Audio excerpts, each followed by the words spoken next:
Good evening. So great to see you all here. My name is Tod Machover, and I just wanted to tell you a little bit about my piece, Flow Symphony, before we play it. The piece was inspired by a river, and it wasn't a famous river. It was a little tiny river in the middle of Vermont that I discovered by accident. We were there for a little holiday, rented a little house in the woods, and I started noticing that across the street, little tiny street, was this river. And it drew my attention just because it was calm and beautiful and pretty sound. But I decided to spend a little more time walking close to the river, walking up and down the bank, through the woods, and listening to it. And the more I listened to it, the more I realized, as maybe you have, you've probably spent time along the rivers, that at first it sounds like a river is constant all the time. It flows from one direction to another, and in some ways, it's always the same. It's this incredible, constant sound. But the more you listen, you realize that there are actually many, many things happening in the river. There are rocks all over, and when the water passes by certain rocks, the sound gets higher or lower. And there are little bits of water that jump up when they hit the rocks, and those are like individual little notes, and they're separate from the overall sound. And if you turn your head this way or that way, or walk a little this way or that way, the sound changes completely because the borders of the river are different, the woods are different. And so the more you listen, you find that this sound, which at first seemed very constant, is actually layered and different and changes all the time. And it is a wonderful experience to see your mind expanding, to hear new things. The other thing that happens when you listen to the river is that these sounds, which at first sound like water, little by little sound like notes and tones and rhythms and textures. They sound like music. And so I spent a lot of time listening to this river, so much time that when I came back here to Boston where I live, I decided to go back again with a bunch of recording equipment. And I took different microphones and different recording devices, and I spent another couple of days with big rubber boots, standing in the river, walking through, listening and recording all different sounds. And based on those sounds, I created this piece. And I wanted to create a piece that was about listening carefully and having things that you don't notice at first emerge and become interesting, and having the world around us, like a river, turn into music, because the world around us is actually incredibly interesting and beautiful, and we can find meaningful things if we listen carefully. So I recorded the river. I took those sounds to a chamber orchestra called Sejong Soloists in New York, and we tried to make sounds with string instruments that were kind of a conversation with the river sounds. I recorded those, I brought them back to my studio, and wrote this piece. The piece has 8 movements you'll see in your program, but they flow literally one to another. You won't be able to tell where one movement starts and the other stops. That's part of the idea of this river changing almost without being able to notice it. And in my work, I often combine acoustic sounds and nature sounds with technology and electronic sounds. One of the great things electronics can do is to kind of make a conversation between things that seem very different and to connect things which seem like they're apart. So part of the piece, there's a keyboard in the back, which I will play on during the performance. And with that, I have certain sounds that I made back in my studio that blend strings and water.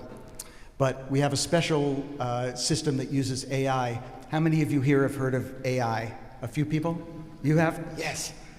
Everybody talks about AI these days. And a lot of the way AI is used in music is pretty awful. If any of you ever heard of Suno, I shouldn't mention that, they'll sue me. But anybody ever heard of Suno? Yes, maybe you have a subscription. That's software where you can go online and you give it a few words, like combine Dvorak and the Beatles and Machover or something like that. And you push a button and it'll make up a piece, a 2-minute piece for you like that. And it sounds kind of like the words you gave it, but it's a machine trying to make up music. It sounds pretty terrible. And that's not a good way for AI to go. We think that a great way for AI to go is to help composers and musicians discover things that you wouldn't have found otherwise, and that's what we've tried to do in this piece. So if I can have Manaswi Mishra stand up. Manaswi deserves a big round of applause.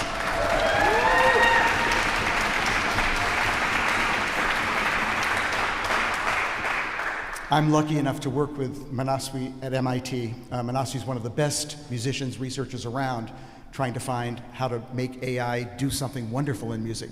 So in this piece, Manaswi designed a system where we took all of these river sounds, lots of sounds of strings playing music that I designed for this piece, and then sounds of the string orchestra trying to sound like a river.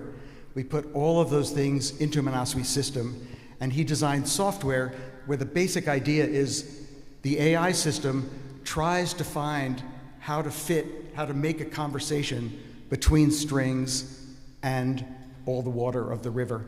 And so during the piece, in various different sections, his system listens to what's being played by the orchestra, and it tries to find something that matches it with water, not exactly, and it makes sounds which aren't water and aren't strings, but are something different.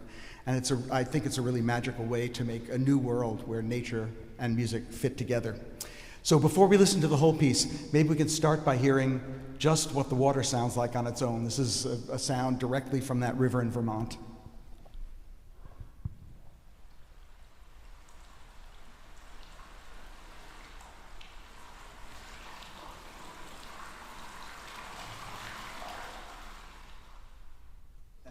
Yeah, bravo, that's good water.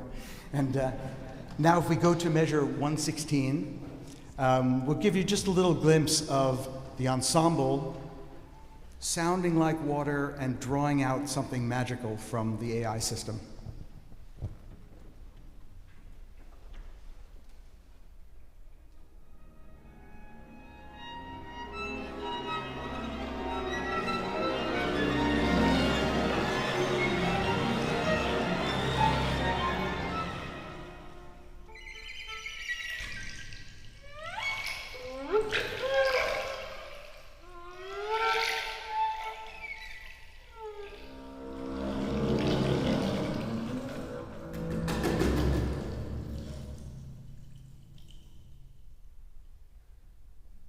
Now you get to hear more.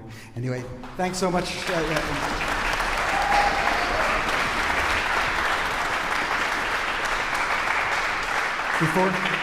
Before we listen, I just wanted to introduce Anna Schoen, who is also from MIT, who's sitting at the desk over there, who mixes and decides how the sound of the electronics and the sound of these strings balance together during the piece. So give Anna an applause.